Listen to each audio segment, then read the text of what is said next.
Sí, justo estamos por iniciar grabación. Listo, ahí estamos. Perfecto. Bueno, buenas noches con todos. Bienvenidos a una de nuestras charlas de seguridad planificada como capa 8 Avantet Latam. En este caso, en apoyo de el ingeniero César Valdivieso, especialista en seguridad informática, quien el día de hoy nos va a dar una charla sobre una de las principales temáticas o problemas de seguridad que hemos enfrentado, diría yo, a nivel mundial y sobre todo también a nivel local, referente a eventos de seguridad relacionados con ransomware, ¿sí? Para la charla del día de hoy vamos a manejar la siguiente temática. ¿Tienen alguna pregunta o inquietud? Pueden ponerle en el chat para poder ir conversando con el instructor conforme vayamos desarrollando, en este caso, la presentación. Y al finalizar, igualmente, vamos a hacer otra ronda de preguntas relacionadas igualmente, pues, a alguna de las temáticas tratadas del día de hoy. ¿Listo? Eh, Mi nombre, en este caso, Cristian Reyes. Les agradezco a todos, pues, por haberse conectado el día de hoy. Y en este caso, César, pues te dejo con la presentación. Listo, gracias Cristian. Buenas tardes con todos. Gracias por su tiempo. Vamos a tratar de hacer una charla bastante breve y nos vamos a enfocar más en el tema de la demostración y las recomendaciones. ¿Cuál es el contenido de la charla del día de hoy? Vamos a hablar sobre qué es el ransomware. Como mencionó Cristian, actualmente está de moda este tipo de malware. Vamos a hacer una breve descripción de cómo funciona, la evolución que ha tenido y vamos a describir algunas características puntuales de algunos ransomware. Vamos a analizar, perdón, un caso que ha tenido mucha cobertura mediática que sucedió el mes pasado. Vamos a hacer una demostración práctica de cómo se podría crear un pseudo ransomware y cómo explotar una vulnerabilidad, perdón, para un sistema operativo puntual. Y al final vamos a ver las recomendaciones para tratar de mitigar este tipo de ataques. Ok, entonces vamos a empezar. Estoy seguro que debido al ataque que sufrió una empresa ecuatoriana muy conocida, muchos de ustedes han podido ver o han podido investigar qué es el ransomware.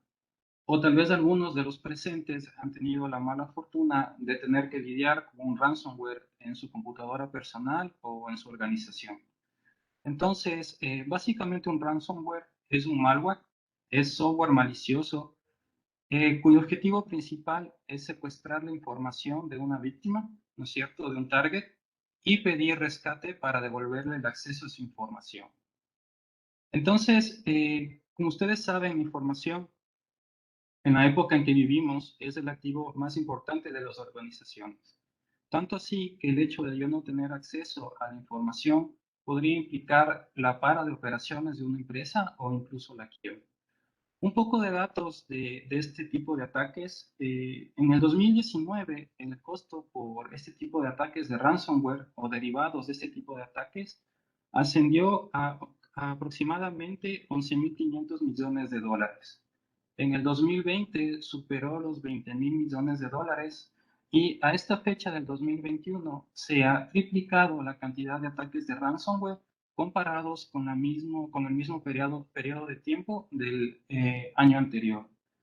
Entonces, como podemos ver, este tipo de ataques en realidad causan bastante afectación a nuestras empresas y organizaciones.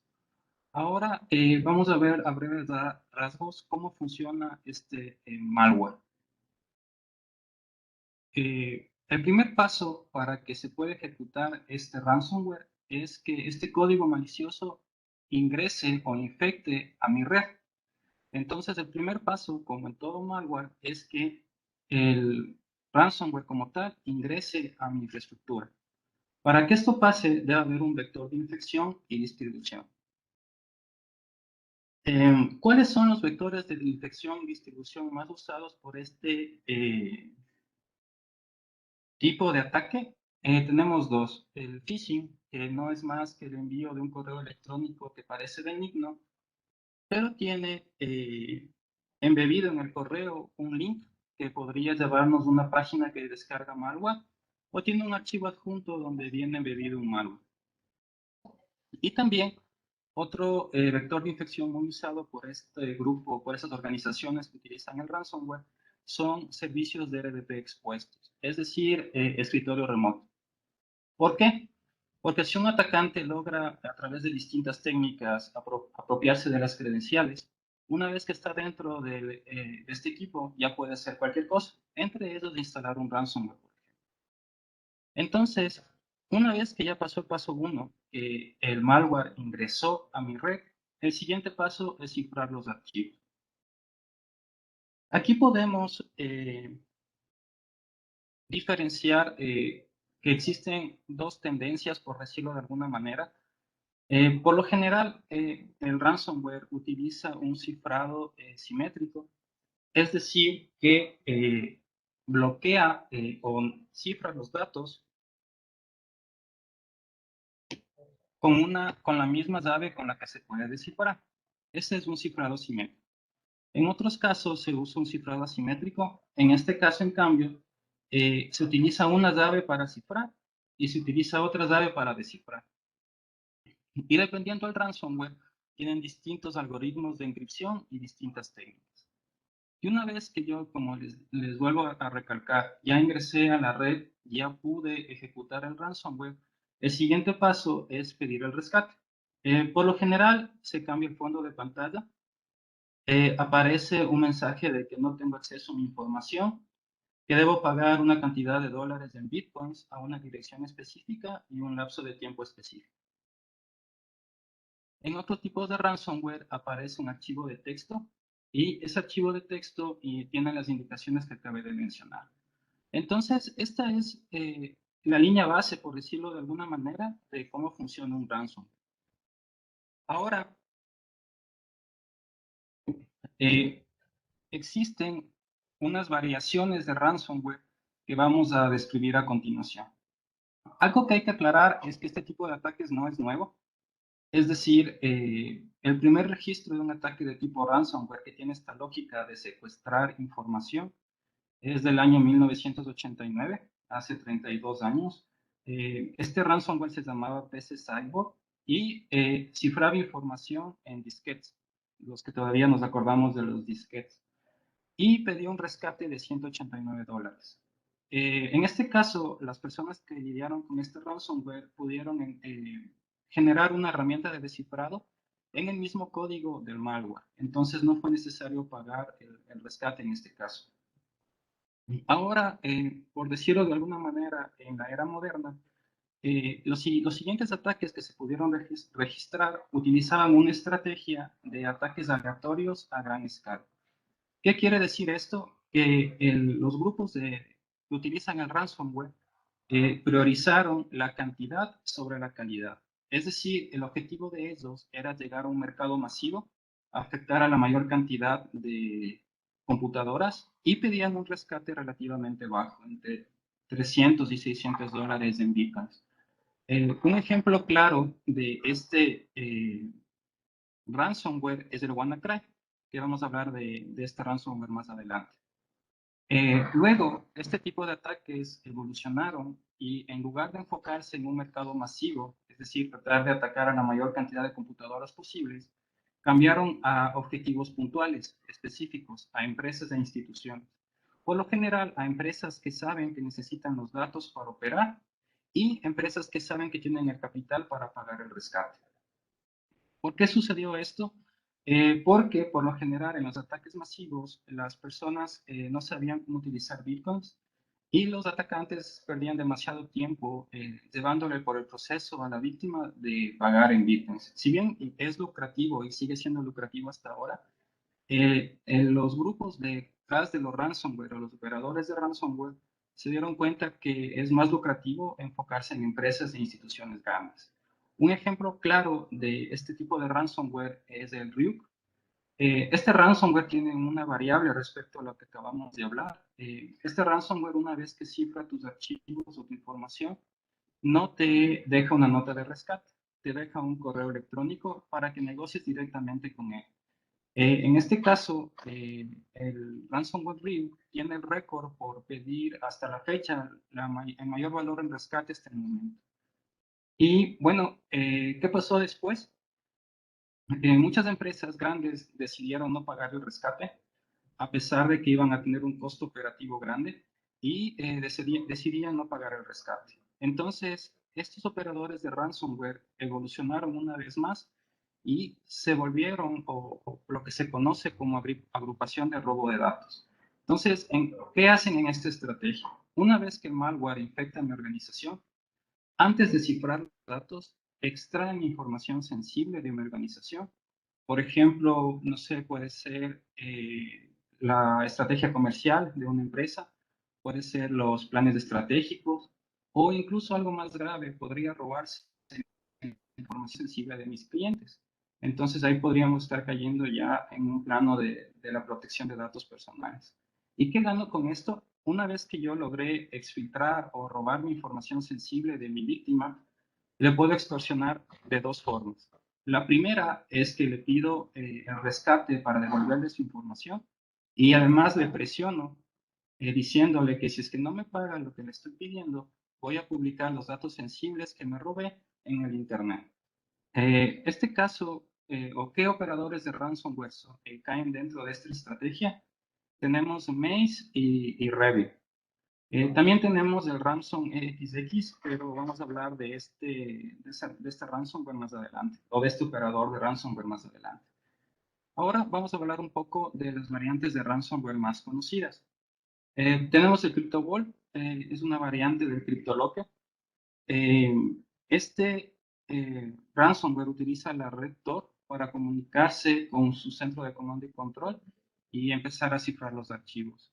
Utiliza un cifrado de tipo AES y si bien CryptoLocker, que fue la base para este ransomware, ya ha sido neutralizado, hasta la fecha CryptoVault sigue funcionando. Entonces es uno de los más conocidos.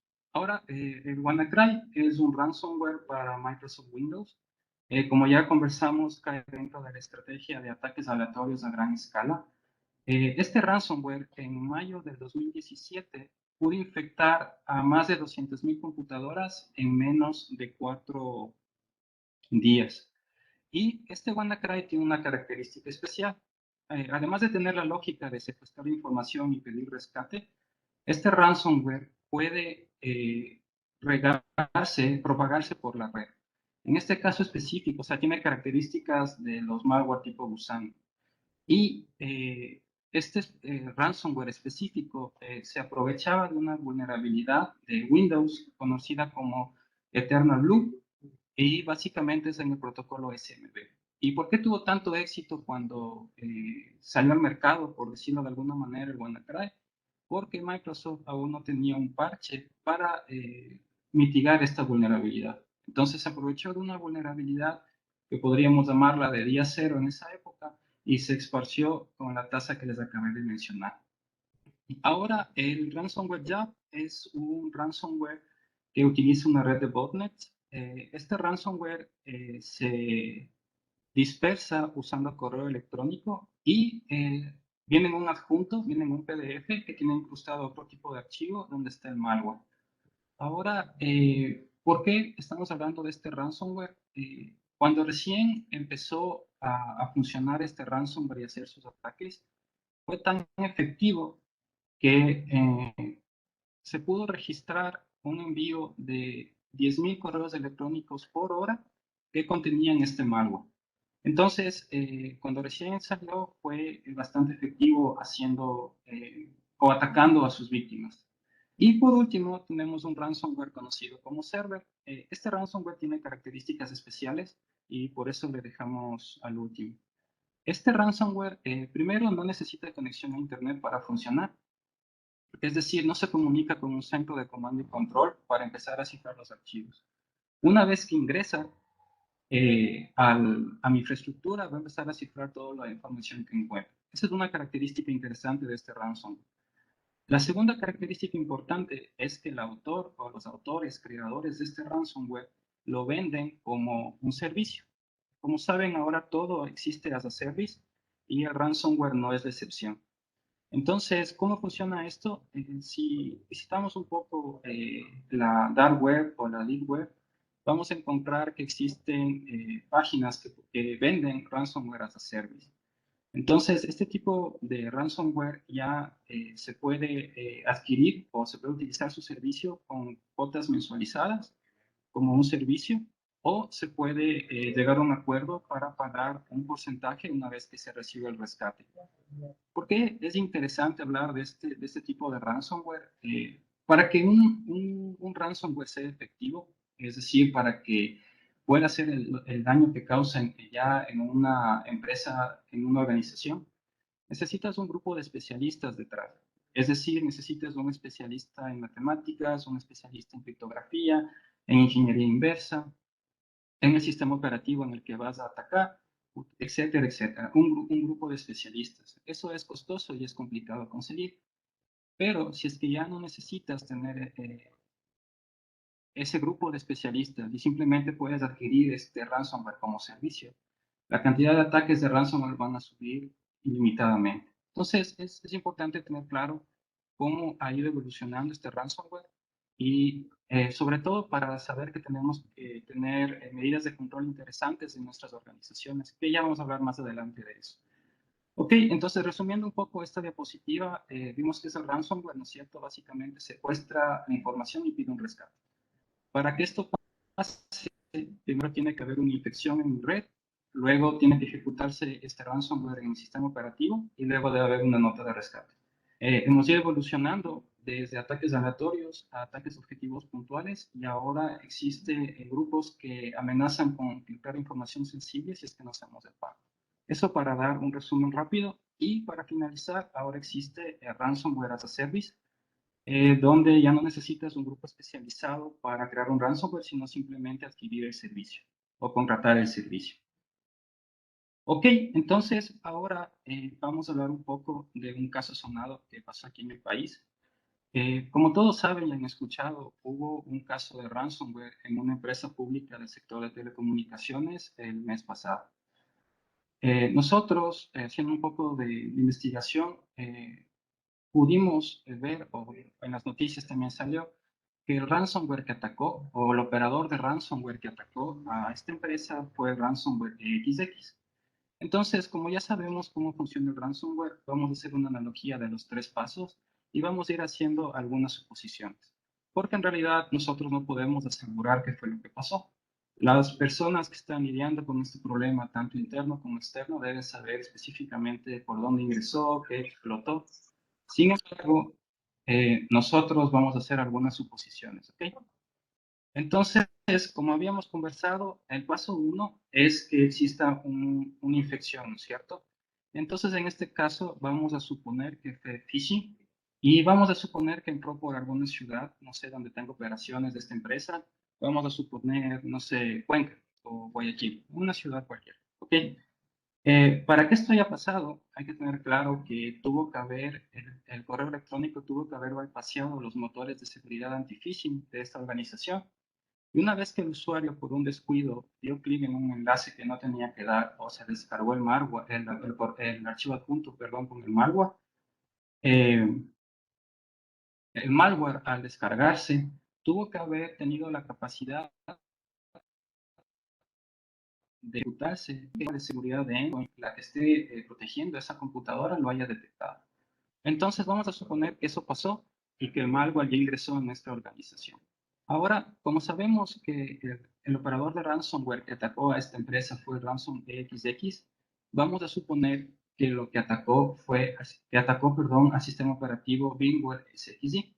Entonces, una vez que logró tener conectividad con ese sistema operativo, vamos a suponer que explotó una de las vulnerabilidades que estoy mostrando en esta tablita. Entonces, como podemos ver, hay tres vulnerabilidades. Escogimos 3 años, 2019, 2020, 2021. Como pueden ver, estas vulnerabilidades se pueden explotar en versiones 6.5, 6.7, 6.5, 6.0, perdón, y 7.0 de VMware SXI y tienen una seguridad importante, ¿no es cierto? O sea, si es que llegan a explotar esta vulnerabilidad, vamos a tener una afección grande en mi organización. Ahora, ¿qué tienen en común estas vulnerabilidades? Además de que son para VMware y, perdón, son para VMware y si es que se llegan a explotar van a causar un gran daño. Las tres vulnerabilidades son de tipo RC, es decir, que pueden ejecutar código remoto sin necesidad de autenticarse. Entonces, esto es un primer tema que hay que tomar en cuenta. Si es que llegamos a explotar cualquiera de estas tres, puede ejecutar código remoto sin necesidad de autenticar.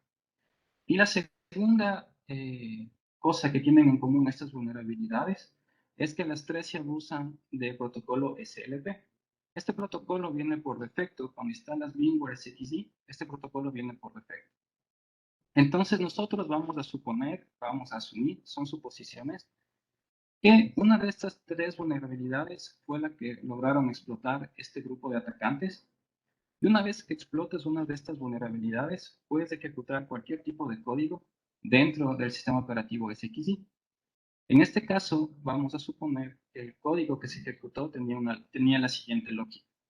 Entonces, el código decía lo siguiente. Primero, vamos a suponer, son suposiciones nuevamente, busca dentro de todos los data stores de mi VMware SXI archivos con las extensiones BMDK, BMSD y BMSN.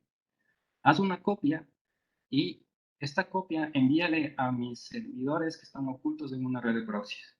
Una vez que termines de copiar esta información sensible, apaga las máquinas virtuales. Los comandos que podemos ver en la imagen que estoy mostrando son comandos de SXI que los investigadores que han tenido acceso a este ransomware han podido ver que ya vienen embebidos comandos específicos para VMware. Entonces, lo que estamos haciendo allí es enlistar las máquinas virtuales y luego hacemos un proceso de apagado. Primero apagamos de manera suave, luego fuerte y luego le forzamos a que se apague la máquina virtual. Una vez que logra apagar las máquinas virtuales, la siguiente instrucción es cifra las máquinas virtuales. Y una vez que estén cifradas las máquinas virtuales, haz un pedido de rescate de $1.000.000 en Bitcoin. Entonces, estamos asumiendo que esto pudo haber pasado. Y seguramente en algún momento vamos a saber específicamente cuando esto ya pueda ser público, cuando ya se hagan todos los procesos legales que deben realizarse, vamos a saber en realidad por dónde ingresó la infección, qué tipo de vulnerabilidad de SXI explotó y qué nomás afectó. Por el momento, de acuerdo a lo que se ha podido investigar, la afectación fue operaciones comerciales, pasarelas de pago, portal de atención al cliente y más de 190 gigas de información secuestrada. Haciendo un pequeño paréntesis aquí, el día viernes de la semana pasada fui a esta empresa para pedir que le cambien a un familiar, perdón, el internet, porque este familiar todavía tiene internet por ADSL, por cobre. Entonces, nos recetaron el pedido, pero nos recetaron en papel. Entonces, es solo para que traten de ilustrar un poco en realidad la gran daño que puede causar este tipo de ataques cuando son exitosos.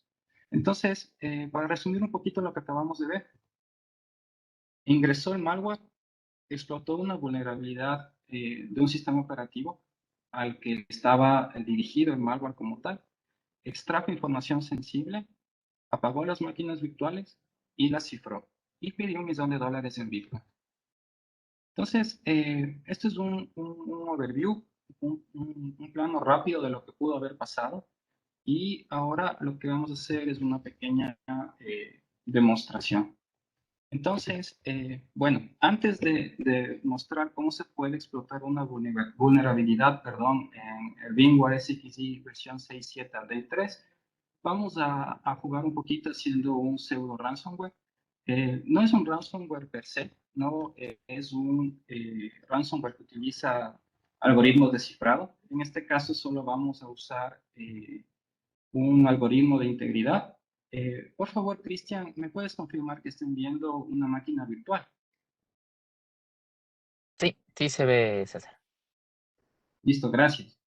Entonces, vamos a hacer un pequeño ejercicio, ¿ya? Yo tengo aquí en esta distribución, creé un pequeño archivito que pueden ver aquí, que dice información importante. Y vamos a hacer un pequeño ejercicio mental. Vamos a suponer que este archivito de información importante contiene la información más crítica y sensible de mi organización. Pongamos ejemplos. Supongamos que mi empresa trabaja en la vertical de salud. Ahí están las historias clínicas de mis pacientes. Supongamos que es una empresa de desarrollo de software. Ahí están mis códigos fuente. Supongamos que soy cualquier empresa que tiene sus bases de datos y cualquier aplicativo de negocio, no sé, un ERP, un EAM, un CRM, consumen los datos desde esas bases de datos. Supongamos que nosotros tenemos VMware en nuestra organización y tenemos montadas máquinas virtuales y en esas máquinas virtuales tenemos todos los servicios de tecnología que entregamos al negocio. Entonces vamos a suponer que ese archivo de información importante tiene todo eso. Entonces vamos a ejecutar un pequeño script que tiene dos comandos, pero antes de ejecutarle vamos a ver qué tiene. Como les dije, este es un pseudo ransomware solo para hacer un ejercicio rápido. Entonces, ¿qué dice esta línea de comando? Dice, por favor, toma todo lo que está en este archivo información importante.txt, léelo línea por línea, y a cada línea, por favor, obtén el hash del algoritmo SHA, y ese hash colócale en un archivo que se llama datossecuestrados.xx. Una vez que termines de ejecutar este comando, por favor, reemplaza, sobrescribe la información importante.txt con la siguiente frase. Información secuestrada, envía 1.000.000 en bitcoins a P. Sherman, Wallaby 42 Sydney, tienes 24 horas. Entonces, vamos a ejecutar ahorita el script.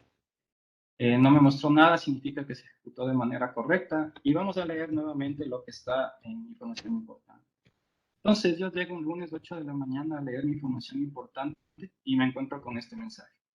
Estamos haciendo un ejercicio rápido. Como les dije, no vamos a usar mecanismos de cifrado. Hay bastantes ejemplos en Internet que utiliza GCC o OpenSSL, pero en este caso queríamos hacer un ejemplo rápido. Entonces, como pueden ver, ya no tengo acceso a mi información y voy a encontrar que se creó un archivo. Como pueden ver, este archivo datos secuestrados no estaba antes. Y ahorita hay un archivo que se llama datossecuestrados.xx. Y si vemos que está aquí, aquí está el hash de cada línea que estaba en mi información importante. Para un usuario final, básicamente es información ilegible, ¿no es cierto? Entonces, esto es una pequeña demostración para que vean la lógica de secuestrar información y pedir rescate. En Internet hay un montón de ejemplos, como les digo, usando ya llaves simétricas y llaves asimétricas. Por ejemplo, un ejercicio con llaves asimétricas, con cifrado asimétrico, perdón, podría ser usando OpenSSL.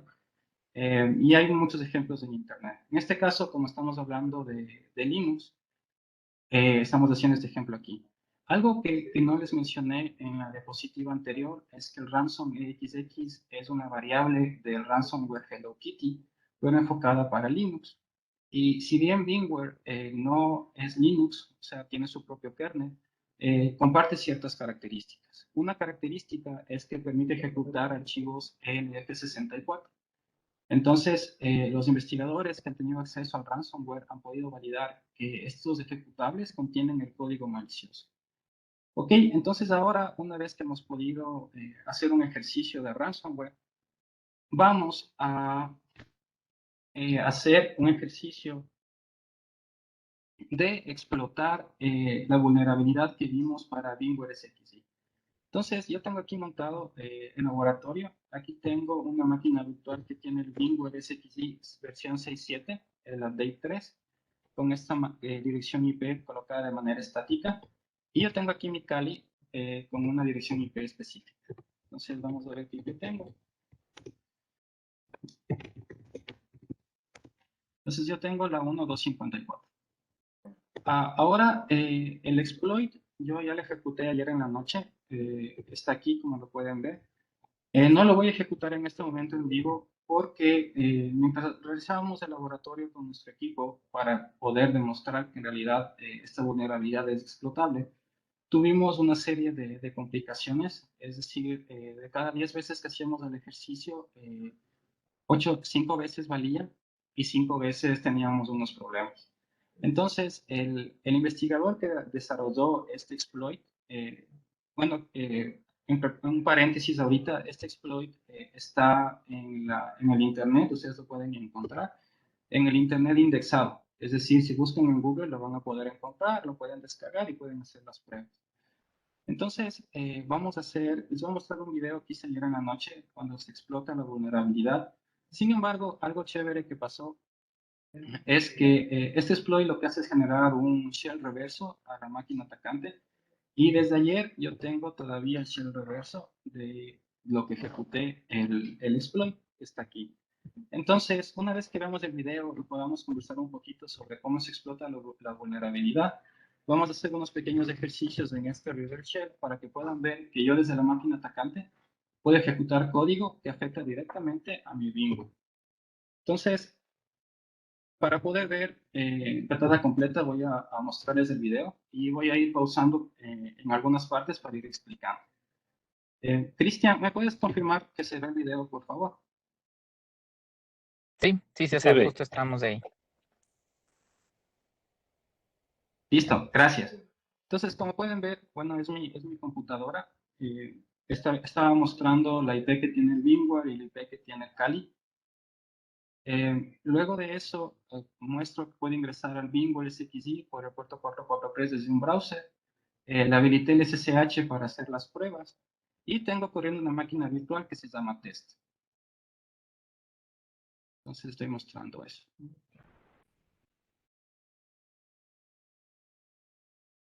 Entonces ahí voy a ejecutar el exploit. Como pueden ver, ahí está el autor del exploit. Estoy apuntándole al VMware SXI con dirección IP 11. Y algo que hay que validar antes de explotar, pero bueno, yo como estaba haciendo las pruebas ya sabía, es que esté activo el puerto 427. El puerto 427 TCP, como les mencioné hace un momento, es el protocolo, es el puerto por donde escucha el protocolo SLP, y es el protocolo que tiene la vulnerabilidad que estamos explotando. Y, perdón, esto es importante, y ahorita estoy escuchando por el puerto 80.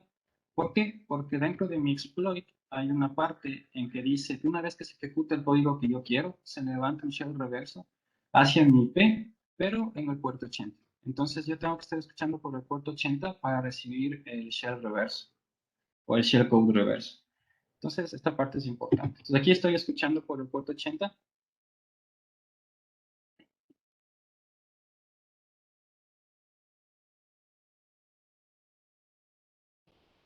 Y lo que voy a hacer aquí es ingresar por SSH para revisar un poquito lo que tiene configurado el VMware SXI. Entonces, primero validé que escucho por el puerto 22 y ahorita me estoy ingresando. Coloco la contraseña. Esto cabe recalcar que esto es para el SSH, ¿no es cierto? El exploit no hay que ponerle ninguna contraseña. Van a ver cómo se puede explotar sin necesidad de poner ninguna contraseña. Estoy validando, perdón, que tiene la versión que es 6.7 y tiene la update 3. Y ahorita les voy a mostrar la dirección IP que tiene este VMware. ¿Por qué estoy haciendo estas validaciones mientras ejecuta el exploit? Es porque para que en nuestro escenario funcione el exploit, tuvimos que modificar un poco el escenario real, perdón, el escenario del investigador que generó este exploit. Y básicamente tuvimos que aumentar el timer que tiene configurado cuando envía un paquete y espera la respuesta. Porque el exploit original tenía un tiempo de 0.3 y nosotros tuvimos que poner en 2. Ahorita lo que estoy mostrando es que tengo una máquina virtual llamada test, que ya les mostré hace un momento, y ahorita estoy navegando hacia los data stores para poder ver que en realidad dentro de mi carpeta test, que se traduce a una máquina virtual, tengo archivos con esas extensiones que pueden ser afectadas por un ransomware, ¿verdad? Entonces aquí, como pueden ver, estoy yéndome a ese directorio, estoy enlistando lo que hay adentro, ahí está mi carpeta test, que es una máquina virtual que está corriendo. Me voy hacia ese directorio y le enlisto lo que hay adentro del directorio. Entonces aquí podemos ver que tenemos los archivos que afectan el ransomware xx.bmdk.bmsd. Entonces aquí me regreso nuevamente al directorio raíz. Entonces ahorita, como pueden ver, se está ejecutando el exploit. ¿Qué estamos viendo ahorita? Explicando un poquito, la vulnerabilidad que estamos explotando en este momento es una de buffer overflow, específicamente una de heap buffer overflow. Entonces, ¿en qué consiste esta vulnerabilidad? Dentro del protocolo SLP, perdón, hay una función que no hace una buena sanitización del tamaño de una variable. Entonces, nos abusamos de ese error de programación, por decirlo de alguna manera, y podemos modificar los punteros de memoria de que está ejecutando ahorita, o que están corriendo ahorita, que están almacenados ahorita en la memoria del firmware. Voy a hacer pausas en esta parte, es importante. Las personas que ya han hecho este tipo de ataques saben que necesitamos dos direcciones de memoria importantes para que el ataque sea exitoso. La primera es la return address que te podemos ver aquí y la segunda es el ESP value. Con esas dos direcciones yo puedo hacerle que la próxima dirección a ejecutar dentro de la memoria sea la que yo quiera y ahí puedo mandar yo el código que quiera. Pues en este caso vamos a enviar un código que genere una shell reversa hacia mi máquina Kali. Entonces, una vez que ya tengo estas direcciones que son importantes, vamos a ver cómo en un momento se levanta la conexión.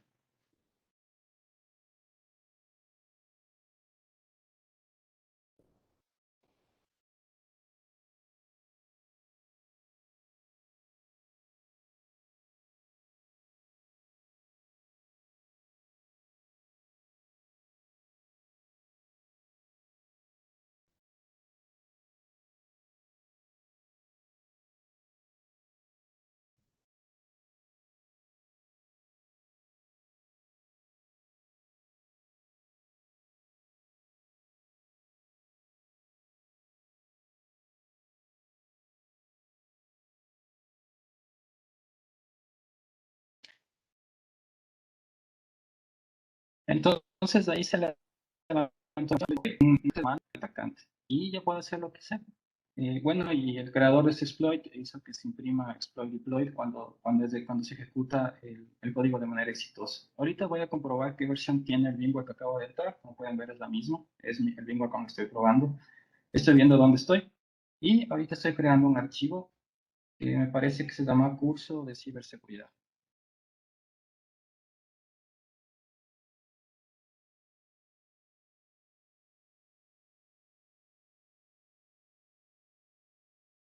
Me regreso al host y enlisto en el directorio root y puedo ver que se creó el archivo cursos de ciberseguridad. Entonces, de ahí, bueno, sigo jugando un poquito con el tema de que ya tengo acceso. Entonces, ahorita vamos a mostrar en vivo, voy a parar el video ahí. Y como les mencioné, se quedó el shell reverso activo desde el día de ayer. Entonces, vamos a hacer un ejercicio rápido. Vamos a ver dónde estoy y vamos a ver qué archivos tengo. Entonces, primero voy a borrar estos que creé.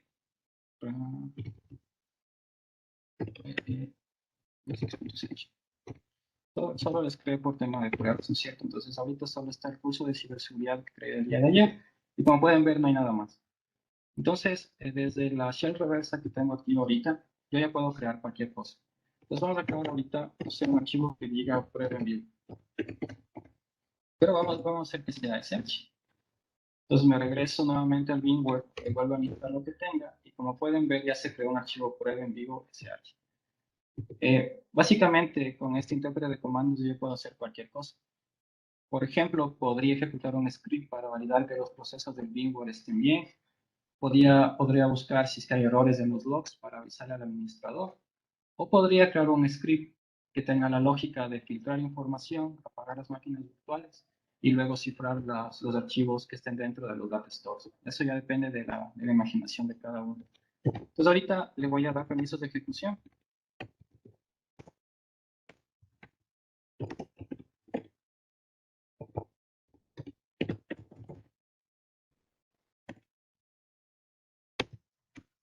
Ya, bueno, no le di antes de ejecutarle, pero bueno, las personas que estamos familiarizadas con Linux saben que aquí se puede ver los permisos que tiene este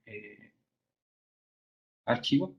Pues, como pueden ver, prueba en vivo SH tiene permisos de ejecución. Y yo, ¿qué puedo poner dentro de prueba en vivo? Lo que yo quiera. Algo importante que tenemos que recalcar aquí y que las personas que manejan Linux ya se dieron cuenta, es que el dueño de este archivo, al igual que el dueño de este otro archivo que fueron creados desde la shell reversa, que es el usuario root. O sea, yo ahorita tengo privilegios de usuario root. ¿Y por qué pasa eso? Porque yo me estoy abusando de un protocolo SLP, que es ejecutado por el usuario root, con niveles de privilegio del usuario root. Es decir, puedo hacer lo que yo quiera. Entonces, esta es una pequeña demostración de lo relativamente sencillo que es explotar una vulnerabilidad que ya ha sido clasificada, ¿no es cierto? Y que el fabricante ya ha sacado un parche. Entonces, bueno, alguien me podría decir que estoy haciendo un exploit de una versión un poco antigua, 6.7 Update 3. Sin embargo, hay que recalcar que la vulnerabilidad no está en el VMware per se, está en el protocolo SLP. Sin embargo, este protocolo viene por defecto en todas las versiones del VMware. Entonces, ahorita vamos a ver cómo el investigador que descubrió esta vulnerabilidad y fue el que le reportó a VMware, hace un exploit y hace una prueba de concepto en la versión 7 con el update 1. Entonces, igual les voy a mostrar para que se vea en pantalla grande. Entonces, el investigador se llama Lucas. Él fue el que trabaja por un proyecto llamado Zero Day Initiative, perdón. Entonces, vamos a ir viendo lo que él hace. Entonces, en el lado izquierdo, él tiene un VMware con esta dirección IP y nos muestra la versión. Entonces, como podemos ver, es una versión 7.0, update 1. Y luego nos muestra que en el directorio TMP no hay ningún archivo. Luego nos muestra que tiene un Ubuntu que tiene la dirección IP 178.162, perdón. Y obviamente es el mismo, está viendo solo dos consolas y él ejecuta su exploit. Entonces manda a ejecutar a la IP del VMware que tiene aquí en la otra consola. Y obviamente, bueno, de aquí está mandando los resultados a un lugar para que no se vea en la presentación. Entonces, en unos momentos vamos a ver cómo recibe el shell reverso. Entonces aquí, como pueden ver, ya recibió una conexión. Él está escuchando por el puerto 31031. El investigador del cual nos basamos para hacer la POP que mostramos ahorita está escuchando por el puerto 80. Puede ser por cualquier puerto, la verdad. Entonces, él lo que hace es crear un archivo flag dentro del directorio TMP. Y como pueden ver, ya se creó el archivo flag dentro del directorio TMP. Y el dueño de este archivo es el usuario root. Entonces, como pueden ver, bueno, él fue el que descubrió esta vulnerabilidad y el que la reportó a Bingo. Entonces, estas eran unas demostraciones que queríamos mostrarles. Nuevamente, estos exploits están en el Internet indexado. Ustedes podrían buscar en este momento, descargarse el exploit y empezar a hacer pruebas. Por el momento hay se ejecutan en versiones con builds específicos. Entonces, una vez que hemos visto la lógica de cómo se crea un ransomware básico y lo relativamente sencillo nuevamente, que es explotar una vulnerabilidad en estos sistemas operativos, eh, abusando de una mala programación, por decirlo así, dentro de una función de un protocolo que viene por defecto, vamos a hablar de unas pequeñas recomendaciones. Entonces, estas recomendaciones que vamos a hablar ahorita son a nivel general. ¿Cómo podemos estar prevenidos un poco ante este tipo de ataques? Y en realidad esta recomendación es para cualquier tipo de malware que pudiera atacarnos a nuestras organizaciones, es la capacitación hacia los usuarios finales. Es muy importante que haya una capacitación continua sobre este tipo de ataques y este tema y esta temática para que los usuarios estén atentos y no sean tan fáciles de engañar. Un usuario educado en este tipo de cosas no va a descargarse un archivo de un correo que no confía, no va a dar clic en un enlace que esté en un correo que no conoce, no va a dar información sensible en una llamada telefónica, no va a conectar un USB que se encontró en la calle o que se encontró por sorpresa donde siempre almuerza. No va a transferir un monto importante de dinero porque supuestamente el gerente le mandó un correo diciendo que deben transferir urgente a una cuenta que nunca ha transferido porque si no se cae un negocio importante. Entonces, los usuarios que ya están capacitados y que tienen la conciencia de este tipo de ataques son mucho más difíciles de manipular y por ende es mucho más difícil que podamos entrar por ese vector de infección. Ok, ahora vamos a suponer que vivimos en un mundo ideal. Tenemos una organización que tiene la seguridad informática, que entiende la seguridad informática de manera nativa.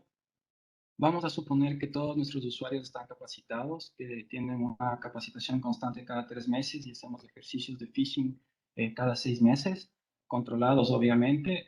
Vamos a suponer que tenemos presupuesto ilimitado y tenemos todos los controles que existen y que son líderes en Gartner, por dar un ejemplo. Y vamos a suponer que tenemos toda nuestra infraestructura jardinizada y nos hacen un ethical hacking 1 al año y tenemos una tasa de mitigación de vulnerabilidades súper alta. Entonces vivimos en un mundo ideal. Sin embargo, aunque tengamos todos estos controles, es muy posible que en algún momento lleguemos a ser víctimas de un ransomware, por un ataque de día cero, por una mala configuración en un control de seguridad, por un descuido de un usuario. Entonces, la única forma de estar respaldados, si es que un ransomware nos llega a atacar, es tener copia de seguridad de nuestros datos.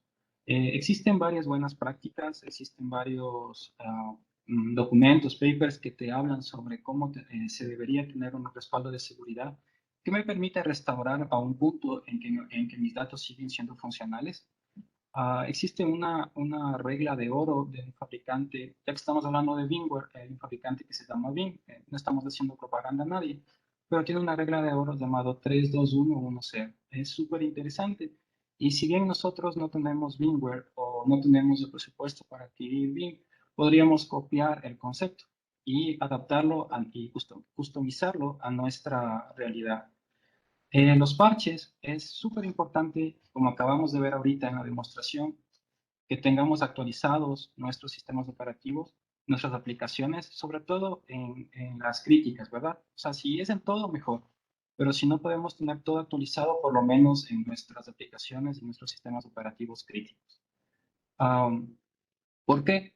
Los operadores de ransomware, por lo general, se enfocan en explotar vulnerabilidades que han sido recientemente descubiertas.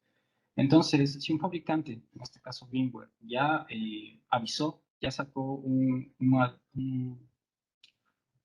ya sacó una nota donde te indica que debes actualizar o instalar un parche, debemos tratar de estar conscientes de estos riesgos y debemos actualizarle lo más pronto posible. Otra recomendación, existen en el mercado varias soluciones contra ransomware. Podrían hacer una investigación. Existen plataformas que tienen módulos anti-ransomware embebidos en su solución. Entonces, ¿cómo funciona? Para que un ransomware pueda cifrar los datos en una computadora, tiene que dejar una huella digital. Entonces, este tipo de soluciones, cuando detectan que este ransomware entró a la computadora, lo contienen y contienen el ataque, contienen la ejecución de ese proceso y tratan de restaurar los archivos que han sido cifrados. Hay otras soluciones que también ofrecen no solo validaciones de ransomware que ya existen, sino hacen un análisis de comportamiento de los procesos que corren en la computadora. Y si es que, por ejemplo, detectan que un proceso que estaba sin hacer nada, de repente empieza a cifrar archivos de mi storage, va a contenerlo y va a tratar de remediar este tipo de los archivos que han sido cifrados, perdón. Entonces, estas recomendaciones son enfocadas en prevención, ¿no es cierto? Ahora, ¿qué pasa si es que ya me ingresó el ransomware en la organización? Y por lo general te das cuenta que el ransomware está en tu organización cuando un usuario te dice, no puedo ver mi información y hay un mensaje de rescate. O sea, ya cuando se ejecutó el ransomware es cuando te das cuenta que pasó algo. ¿Cuáles son las recomendaciones en este caso? Poner el equipo en cuarentena. Como ya vimos, existen ransomware que tienen la lógica que pueden propagarse dentro de la red. Hay otros que necesitan generar una comunicación con su centro de comando y control. Entonces, al momento de poner en cuarentena el equipo, lo que hacemos es limitar que esa infección se quede en ese equipo. Lo siguiente que debemos hacer es no apagar la computadora. Muchas veces el ransomware cifra archivos que necesita para que opere el sistema operativo. Y si reiniciamos la computadora, muy probablemente va a ser mucho más difícil recuperar los archivos porque el sistema va a estar inestable. Crear una copia de seguridad, bueno, en este caso ya el ransomware entró, entonces van a decir, ¿para qué saco un backup de los de mi información cifrada? Esto es porque podría darse el caso que por tratar de recuperar tus datos cifrados, podrías dañar estos datos. Entonces, si tú tienes un respaldo de tu información, aunque sea que esté cifrada, en algún momento va a haber un descifrador gratuito para ese ransomware o alguien te va a poder ayudar a recuperar tu información. No, para decirlo de otra manera, no está totalmente perdida. A buscar descifradores, hay un proyecto que se llama nomoreransom.org, lo pueden buscar en internet. Este proyecto trata de darle la contra a los operadores de ransomware. En este caso, lo que hace es dar gratuitamente bastantes herramientas de descifrado y bastantes formas de descifrar a ransomware bastante conocidos. Entonces, si en algún momento ustedes tienen la mala suerte de que un ransomware afectó su computadora personal o su organización, podrían buscar en No More Ransomware para buscar si es que tal vez ahí tienen la forma de descifrar su información. Solicitar ayuda. Hay especialistas que se especializan, valga la redundancia, en recuperar datos. Entonces podríamos buscar ayuda para que nos ayuden de alguna manera a recuperar los datos que ya están cifrados. Muchas veces en Windows, por ejemplo, se crean respaldos de seguridad. Por ejemplo, cuando actualizas una computadora, se crea una carpeta .old y por lo general ahí se quedan todos los archivos que tenías en tu computadora. No siempre es así, pero podrías pedir ayuda y un experto te podría ayudar. Y si es que ya decides poner en producción el hardware donde tuvo la afectación, la recomendación es borrar por completo, formatear. Si puedes formatear a nivel bajo, mejor, y restaurar todo desde cero. Ahora, ¿debería pagar el rescate? La recomendación es que no se debe pagar el rescate por tres razones. Primero, pagar no garantiza la recuperación de tu información. Puedes pagar los $5,000 en bitcoins, por dar un ejemplo, y nunca te va a llegar la llave para que descifres tu información. Pagar demuestra voluntad de ceder ante la extorsión. En este escenario pueden pasar dos cosas. Tú puedes hacer la primera transferencia, el primer pago, y el atacante se da cuenta que tienes esta voluntad de pagar y te puede decir que ahora ya no cuesta 5,000, que ahora cuesta 10,000, por dar un ejemplo. Y en el otro escenario, tú podrías pagar el rescate, te podrían dar la llave, pero tú, a los ojos del atacante, eres un buen cliente. Es decir, sabe que tú tienes la voluntad de pagar. Entonces es muy probable, es muy posible que tú vayas a ser nuevamente víctima de ransomware porque el atacante sabe que tú pagas. Y por último, las ganancias promueven el ransom. Si es que seguimos pagando este tipo de ataques, los hackers o los grupos que están detrás de este tipo de ataques van a seguir generando más ransomware porque se dan cuenta que es un negocio muy lucrativo. Y para terminar, perdón, eh, vamos a ver las recomendaciones puntuales del ejercicio que acabamos de hacer para VMware SXG. Esto podríamos seguir estas recomendaciones si es que nosotros tenemos VMware en nuestras organizaciones, en nuestras infraestructuras, o si conocemos que alguien, algún amigo, algún conocido utiliza VMware. Lo primero, como ya vimos en la recomendación anterior, es instalar los parches recomendados por VMware. Siempre es importante estar al día con los parches, por lo menos los de seguridad. Mientras estaba realizando esta investigación, encontré que VMware, en todos los advisors que tiene sobre estas vulnerabilidades, tiene un espacio que está puesto en negrita que te dice que, por favor, deshabilites el protocolo SLP. Entonces, si ustedes buscan en Internet Security Configuration Guide 7, van a encontrar que uno de sus apartados dice que, por favor, deshabilites el SLP. Muy probablemente pudiera tal vez encontrar otra vulnerabilidad que es igual de crítica y que aún no ha sido expuesta. Entonces, si ahorita me están escuchando personas que tengan VMware SXG, la recomendación es deshabilitar. Si es que no lo están usando y es muy probable que no lo usen. Y si es que quieren seguir la guía de VMware para deshabilitar el protocolo SLP, el KB es el 76372. Entonces ahí te indica cómo deshabilitar este protocolo y también que sobreviva al reinicio del host siguiendo buenas prácticas, por decirlo de otra manera. Ahora, otra recomendación sería minimizar la superficie de ataque. En este caso podríamos usar reglas de capa 3, capa 4. Aquí tengo un ejemplo de reglas que se configuró con dos marcas de Next Generation Firewall, que son bastante conocidas en el mercado. No es necesario tener un equipo de Next Generation Firewall para crear políticas hasta capa 4, ¿no es cierto? Porque estamos leyendo direcciones IP y puertos. Esto podemos hacer con un Cisco AS antiguo que tenga solo módulo de firewall. Podemos hacer con un equipo mucho más antiguo como un PIX de Cisco mismo. O si tenemos una distribución de Linux, un CentOS, y le tenemos activo con el IP Tables, podemos hacer esta lógica de la regla. Entonces, ¿qué dice estas reglas? Básicamente, en el primer ejemplo, permitimos que una VLAN específica acceda solo al vCenter por el puerto 443. En este caso, nosotros sabemos que el vCenter también tiene otros puertos, pero para las labores diarias se puede utilizar únicamente el 443. Y la siguiente regla lo que hace es bloquear a cualquier origen que quiera ir, tanto al vCenter como a las direcciones IP de los hosts, en cualquier puerto. Y hacemos algo parecido, en este caso, usando las reglas de fabricante Checkpoint. Aquí, en este caso, solo permitimos una dirección IP, es un objeto de tipo host, hacia el vCenter, igualmente en el puerto 443, y bloqueamos cualquier acceso hacia el vCenter y hacia esos hosts que están de ejemplo en cualquier puerto. Yo sé que tal vez en este momento me están escuchando personas que han tenido experiencia administrando o configurando firewalls y sabemos que existe una regla por defecto que está al final de la política de seguridad que bloquea todo lo que yo no he permitido explícitamente, en las reglas superiores. Entonces, si bien esta regla ayuda bastante y bloquea todo lo que yo me olvidé de bloquear por defecto, ¿por qué sugerimos que haya una regla que bloquee específicamente esto? Porque nosotros sabemos que ya en el día a día, cuando tenemos que administrar 50, 100, 500 reglas, es muy probable que en algún momento, por salir a producción rápido, porque el proveedor tenga que hacer las pruebas, porque me estaban presionando para que salga un producto, me van a pedir un permiso. Y yo, por no hacerme lío, muy probablemente podría permitir un all o un any, tanto en los servicios como en el origen.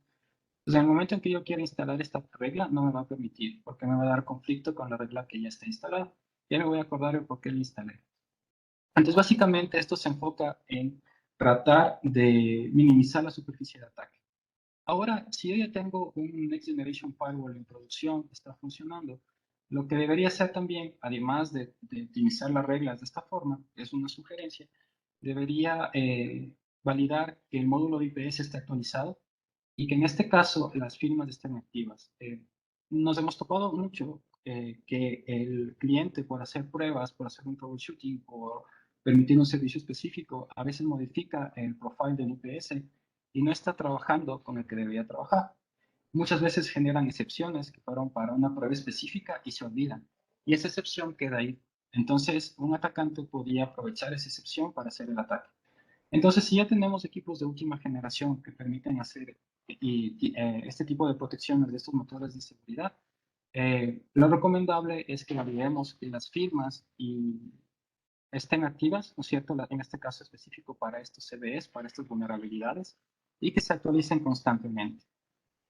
Si me preguntan qué recomendación debo seguir, la sugerencia es que todas, si es que tienen VMware en sus organizaciones, la recomendación es que traten de ejecutar todas las que estamos recomendando aquí.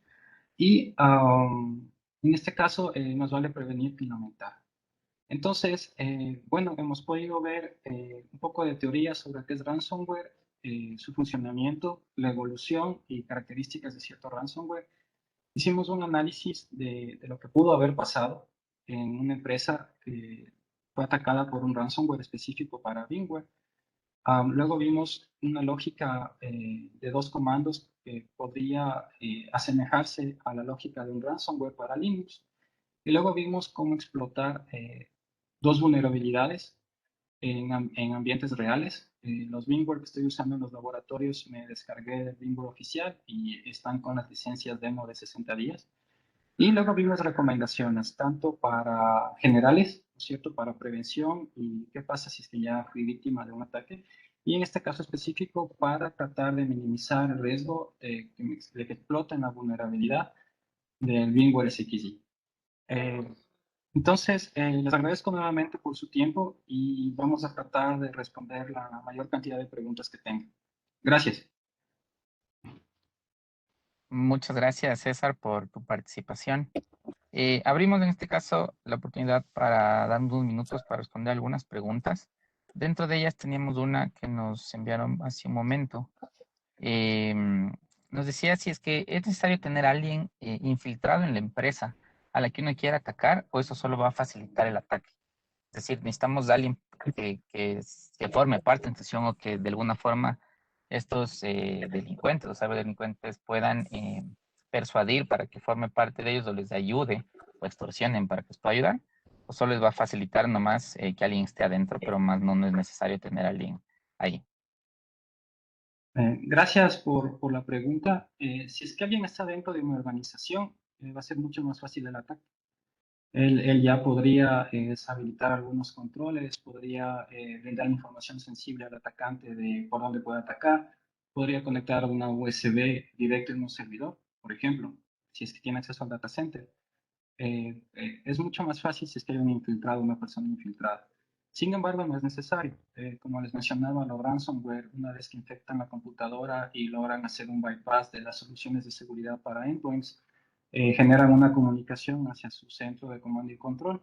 Y desde ahí el grupo de hackers ya pueden hacer lo que sea. Perfecto, muchas gracias, César. No sé si alguien más tal vez tiene alguna pregunta que pueda ponerle en el chat, tal vez.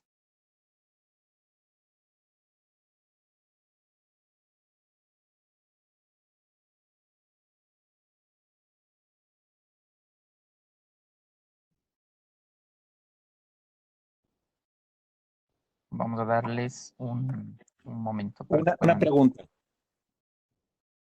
Claro que sí. ¿Qué tipos de capacitaciones o qué tipo de instrucción o qué tipo de cursos se podrían dar de modo básico para que se tenga un nivel de lo que tú dijiste de seguridad para poner esos ciertos filtros que casi todos tenemos y podemos limitar los ataques?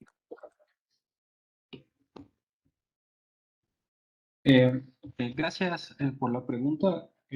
Bueno, como mencioné en las recomendaciones, desde el punto de vista de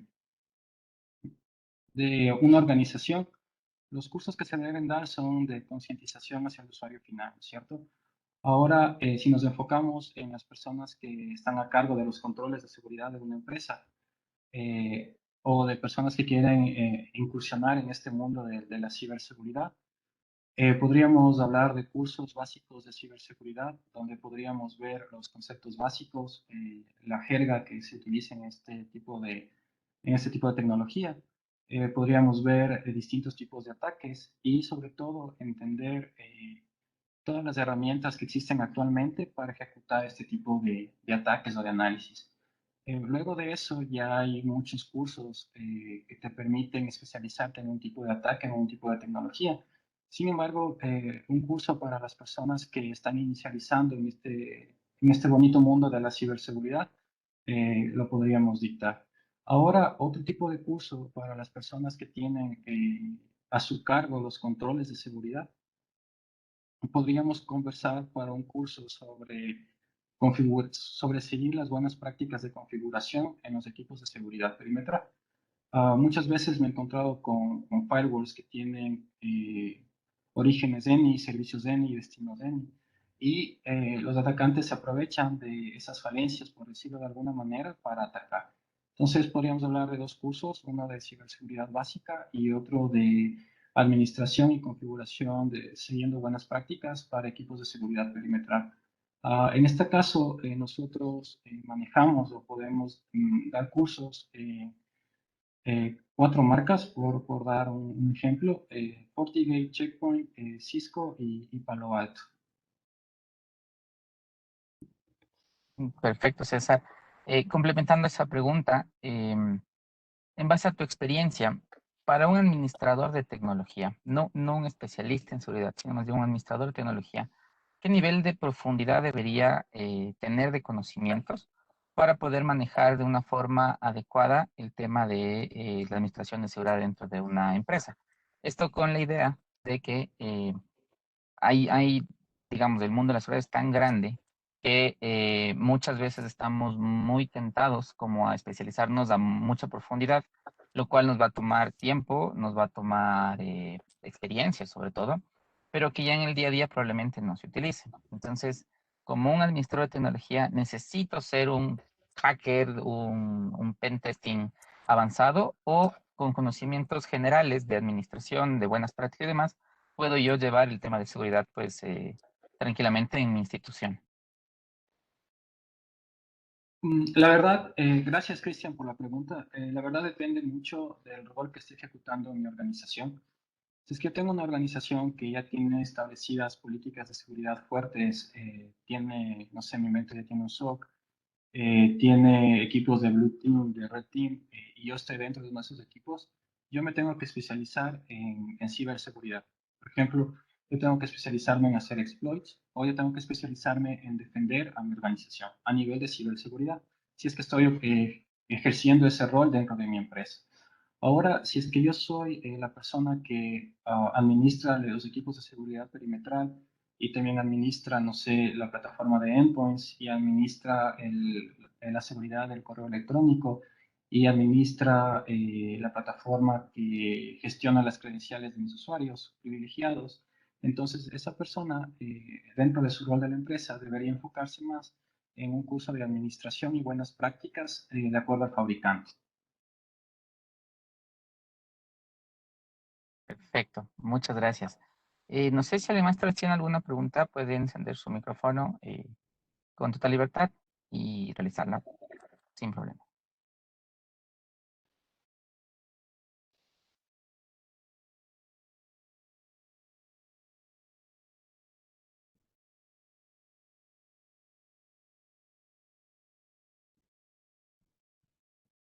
En este caso, César, tenemos otra consulta.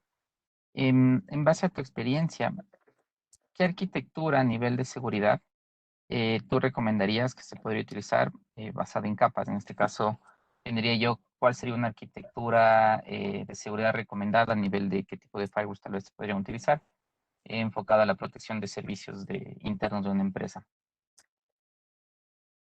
Gracias por la pregunta. Depende de la arquitectura del cliente. No es lo mismo tratar de asegurar una empresa que tiene todos sus servicios on-premise en un data center en su organización a una organización que ya migró toda su información a cloud o comparado con una organización que tiene un esquema híbrido, que tiene ciertas aplicaciones legacy on-premise y tiene ciertos servicios en la nube. Depende mucho de la arquitectura del cliente. De lo que puedo entender, lo que sí se debe tratar de hacer siempre es una seguridad por capas. Es decir, si yo me compro el mejor Next Generation Firewall del mundo, el más caro, y colocarlo ahí, no significa que ya voy a estar 100% protegido. Siempre es importante tener una aproximación de seguridad en capas, es decir, tener una seguridad tanto perimetral como a nivel de servidores, como a nivel de aplicaciones, como a nivel de base de datos, como a nivel de código.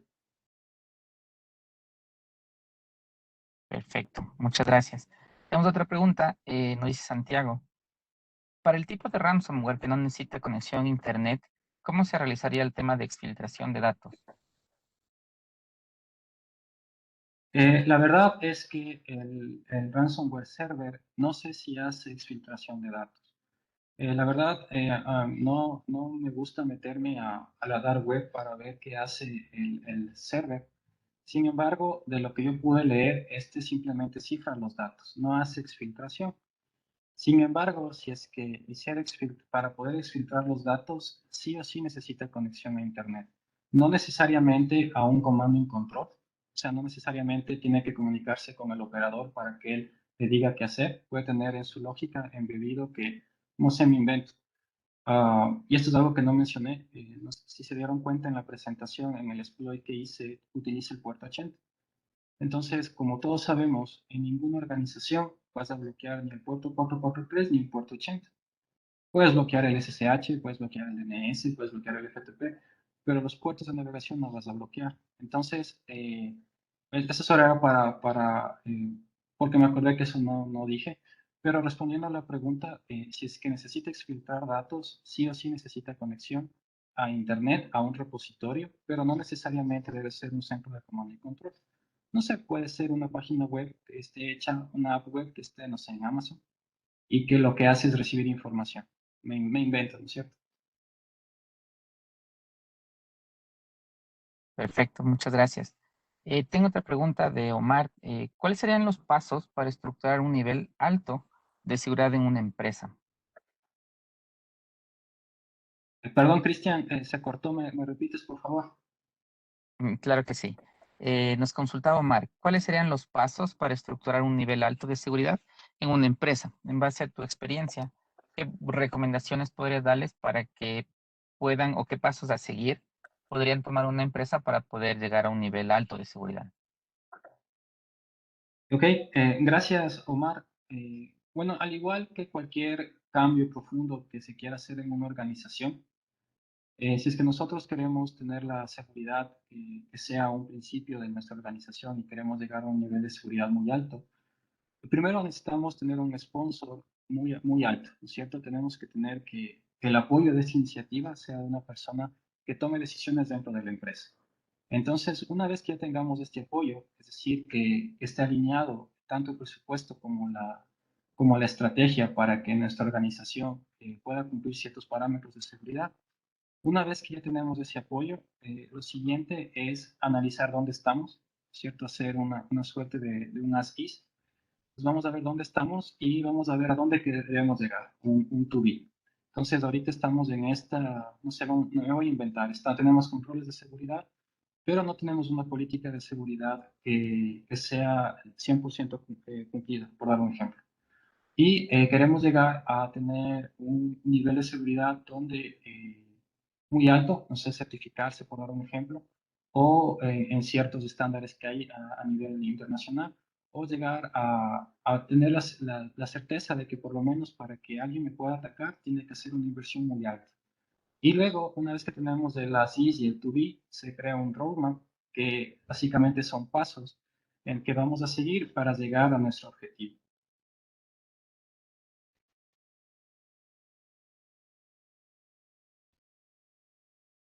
Perfecto, muchas gracias. No sé si alguien más tal vez alguna pregunta. Permíteme si tengo por aquí.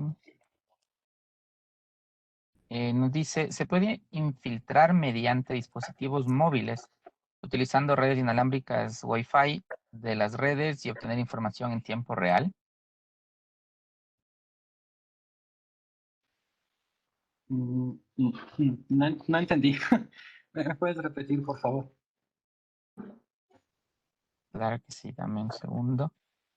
Aquí está. ¿Se puede infiltrar mediante dispositivos móviles utilizando las redes Wi-Fi, entiendo yo, existentes y obtener información en tiempo real? Es decir, puede atacarle a la empresa, eh, no ingresando a los servidores directamente, sino a través de un dispositivo móvil que esté conectado a la empresa como tal. Ok, bueno, si entiendo la pregunta, lo que están consultando, y gracias por la pregunta, perdón. Lo que están consultando es que si es que yo puedo infiltrarme a una organización utilizando las redes inalámbricas desde un dispositivo móvil. Eso es más o menos lo que entiendo. La respuesta es sí.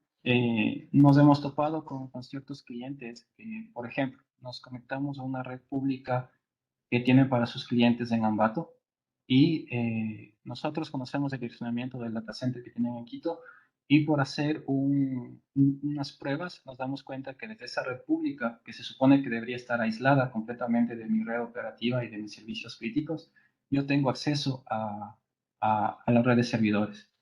Si es que esa era la pregunta, si es que yo puedo infiltrarme usando una red inalámbrica a través de dispositivos móviles, sí, sí hay cómo. Y si la pregunta era si puedo sacar información utilizando una red inalámbrica, claro, también hay cómo. El tema es que si es que yo ya logré ingresar a la red, sea a través de un malware, sea a través de explotar una vulnerabilidad de la red cableada o de la red activa, perdón, o a través de la wireless, el tema es que ya estoy adentro de la red y ya podría o hacer daño a la red o sacar mi información. Sí, sí, esa era la pregunta. Perfecto. Tengo otra pregunta, en este caso de Evelyn. ¿Se puede mitigar una infección a la empresa sacando la PC infectada? Es decir, si yo ya sé que un equipo afectó a otras computadoras, ¿yo puedo retirarlas para poder, como de una forma, mitigar un poco? ¿O qué recomendarías hacer? ¿Cómo podemos hacer seguimiento de esta infección para que no se propague durante todos mis equipos como tal? Bueno, existen plataformas de seguridad que les comentaba que tú puedes ver los movimientos laterales que hace un programa y ahí puedes detectar que hay un programa que se está reproduciendo entre distintas computadoras. ¿Qué es movimiento lateral? Tú, como sabes, una computadora por lo general o consume servicios de Internet o se descarga información. Entonces es muy extraño que una computadora dentro de la LAN converse con otra computadora dentro de la LAN. Existen soluciones que detectan este tipo de movimientos laterales, pero si es que hay que ser muy sinceros, si es en todas las empresas, todas las computadoras tienen la misma solución de seguridad para endpoint. Entonces es muy probable que si le atacó a la VLAN X y estuvo ya un buen tiempo ese ransomware ejecutándose, es muy probable que ya se regó a la VLAN X y Z, porque todas las computadoras tienen la misma plataforma de seguridad. Entonces, una forma de mitigar sí es desconectar las computadoras de la red, ponerlas en cuarentena, pero no es todo lo que se debe hacer, porque como les digo, si es que yo infecto una computadora, es muy probable que ese malware esté ya dentro de toda mi red.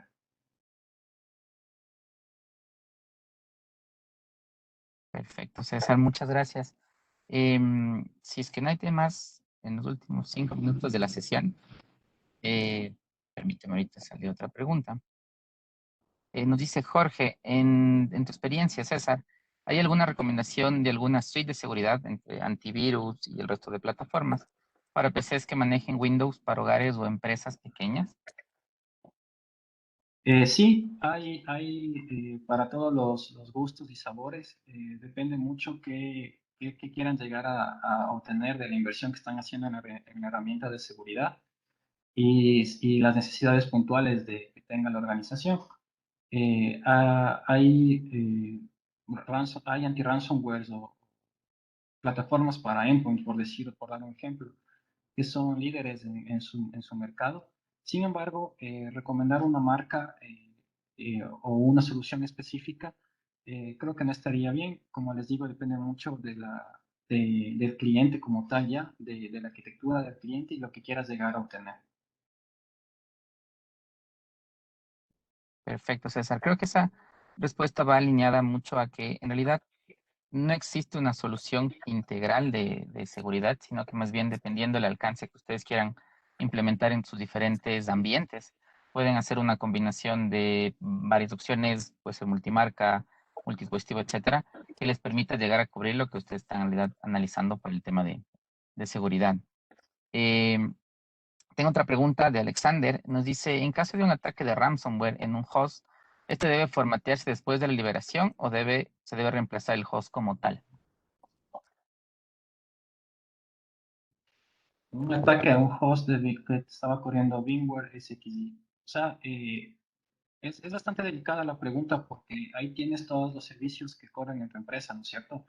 Y si ya decides que vas a formatear, significa que ya lograste recuperar los datos, sea pagando o sea que encontraste la solución de recuperar tus datos. Pero como pudimos ver, el script corre a nivel de sistema operativo, el ransomware como tal. Entonces, tienes que formatear, porque el ransomware no está en una máquina virtual, está en el sistema operativo que se utiliza para virtualizar las máquinas.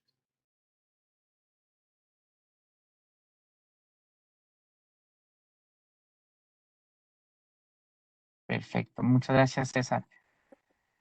Tal vez una pregunta más, 2 minutos, los últimos que tenemos. Previo a eso, quería comentarles también que esta ha sido una de algunas charlas que vamos a organizar en lo que queda de este año, referente a seguridad y algunas otras temáticas asociadas a tecnología como tal.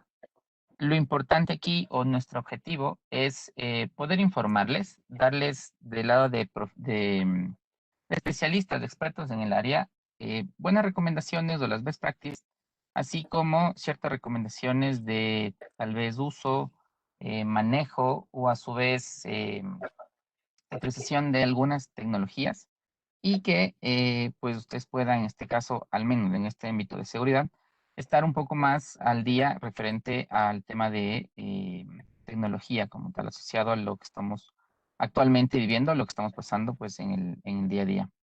Tengo una pregunta más, César, y con esta se culminaría o cerraríamos la sesión. A nivel de la legislación de Ecuador, ¿qué existe a nivel de ciberseguridad? ¿Cómo nos protegemos o qué hacemos en este caso? Así brevemente nomás. ¿Existe algo y forma de estar o basarnos en algo para protegernos? Bueno, recientemente se aprobó el reglamento de la Ley de Protección de Datos Personales, entiendo. Este es un ataque, bueno, los ataques de ciberseguridad a la final causan un daño y tú puedes poner una denuncia en la fiscalía. Sin embargo, el Ecuador en materia de leyes que se enfocan en ciberseguridad está súper atrasado. Si bien ya hay algunos temas y tú puedes echar mano de algunos reglamentos y leyes para tratar de asegurar de alguna manera tus datos, la verdad es que nos falta mucho como país. Lo recomendable ahorita, bueno, les soy muy sincero, independiente que exista una buena legislación que proteja los datos de las personas, a la final, si es que ya te robaron tus datos y los secuestraron, no vas a ganar mucho aunque exista una buena ley, ¿no es cierto? Eso es lo que podría comentar. Perfecto, César, muchas gracias. Eh, bueno, para finalizar, nuevamente agradeciéndoles a todos, les voy a compartir al chat del grupo, de la sesión, perdón, un link a un grupo de WhatsApp en donde están todos los participantes del día de hoy y al cual les vamos a ir compartiendo o invitándoles a diferentes eventos de charlas gratuitas, capacitaciones, etcétera. Sobre todo, una que me parece súper interesante abordar es las diferentes áreas en lo que es ciberseguridad y cómo uno puede empezar a introducirse en ese mundo, ¿sí? Cómo yo elijo si quiero convertirme en un pentesting a nivel profesional o si solo voy a convertirme en un administrador de tecnología asociado al tema de seguridad, qué debo conocer, etcétera, etcétera. Todo eso lo vamos a abordar en una siguiente sesión, así que las personas que estén asociadas al grupo como tal, van a recibir de primera mano la información. Eso sería todo, pues, de nuestra parte, como Capo 8, como Avantes Latam. Les agradecemos a todos, pues, por su participación, por haber estado el día de hoy.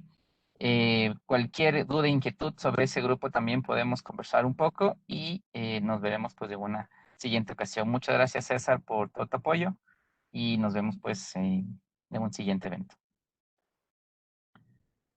Una muy buena Muchas noche para todos. Pasen bien, hasta luego, gracias.